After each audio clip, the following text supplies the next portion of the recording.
కడప జిల్లా గోపవరం మండలంలో భూ కబ్జాలు తారాస్థాయికి చేరుకుందని సిపిఐ లిబరేషన్ పార్టీ జిల్లా నాయకులు సంగటి చంద్రశేఖర్ మండిపడ్డారు. తప్పు చేసిన దొంగ తానే దొంగ దొంగ అని అరిచిన విధంగా మండల రెవెన్యూ అధికారులు, మున్సిపల్ అధికారుల తీరు స్పష్టంగా కనబడుతున్నదని వారు ఎద్దేవా చేశారు. మడకలవారిపల్లె పంచాయతీ పరిధిలోని సుమారు 40కి పైగా సర్వే నెంబర్లో పెద్ద ఎత్తున అక్రమ నిర్మాణాలు జరుగుతూ ఉంటే ఎందుకు ఉపేక్షించారని వారు ప్రశ్నించారు. వాటిని తక్షణమే కూలదోసి నిర్మాణదారులపై చట్టపరమైన చర్యలు తీసుకుని ఆ నిర్మాణాలకు సహకరించిన రెవెన్యూ, మున్సిపల్ అధికారులు తక్షణమే బాధ్యతల నుంచి తొలగించాలని వారు డిమాండ్ చేశారు. గోపవరం మండలం మడకవారిపల్లె గ్రామ పొలంలో ఉన్నటువంటి 45 లేఅవుట్లలో ఉన్నటువంటి పబ్లిక్ పర్పస్లు,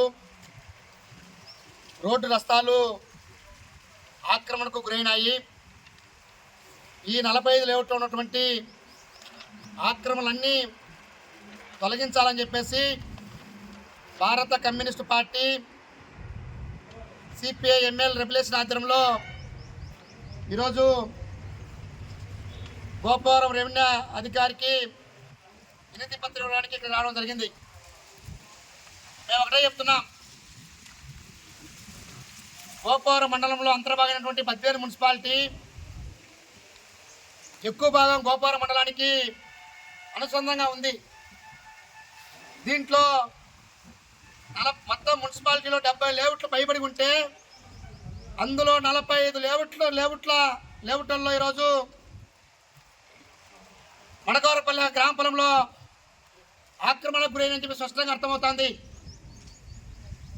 ఈరోజు ప్రతి లేఅవుట్లో ప్రజా అవసరాల కోసం 20 సెంట్లు, 30 సెంట్లు, 40 సెంట్లు, 60 సెంట్లు పెడితే దాంట్లో డబ్బున్న వారు కొంతమంది రెవెన్యూ అధికారులను లోపరుచుకొని వాటికి పట్టాలు సృష్టించుకొని ఈరోజు పెద్ద పెద్ద బంగ్లాలు భవంతులు కట్టినటువంటి సందర్భం ఈరోజు గోపవరం మండలంలో కానొస్తుంది. ఈరోజు ఇంత పెద్ద ఎత్తున ప్రజా అవసరాల కోసం వినియోగించాల్సినటువంటి పబ్లిక్ పర్పస్ను రోడ్లను ఆక్రమిస్తుంటే రెవెన్యూ అధికారులు డబ్బుల మత్తులోనో నిద్ర మత్తులో ఊతారని చెప్పేసి సందర్భంగా మేము అడుగుతున్నాం. ఈరోజు గోపవరం రెవెన్యూ అధికారి నీ నిజాయితీని నువ్వు నిరూపించుకోవాల్సిన అవసరం ఉంది.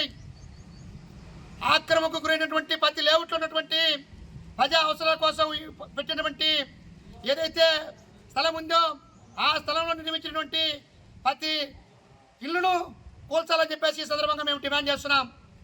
దాంతోపాటు రోడ్డు రస్తాలను ఆక్రమించి లేదా పబ్లిక్ పర్పస్ను ఆక్రమించి రూములు కట్టుకొని ఆ రూములకు లక్షలాది రూపాయలు తీసుకొని ఇంటి పన్నులు వేసినటువంటి మున్సిపల్ అధికారులను, అదేవిధంగా వేలాది రూపాయలు తీసుకొని నీటి పన్ను వేసినటువంటి మున్సిపల్ అధికారులపై క్రిమినల్ కేసులు పెట్టాలని చెప్పేసి ఈ సందర్భంగా డిమాండ్ చేస్తున్నాం.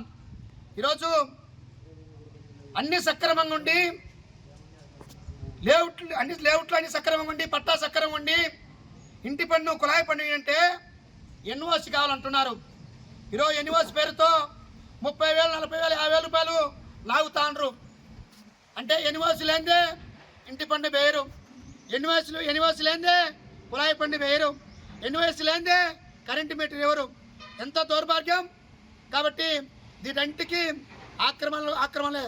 కాబట్టి ఇటు రెవెన్యూ అధికారులు, అటు మున్సిపల్ అధికారులు వారి నిజాయితీని నిరూపించుకొని తక్షణమే ఈ ఏదైతే 45 లేఅవుట్ ఉన్నటువంటి ఆక్రమణలను తొలగించకపోతే గోపవరం రెవెన్యూ కార్యాలయం ముందు పెద్ద ఎత్తున ఆందోళన కార్యక్రమానికి పిలుపునిస్తామని చెప్పేసి హెచ్చరిక చేస్తున్నాం.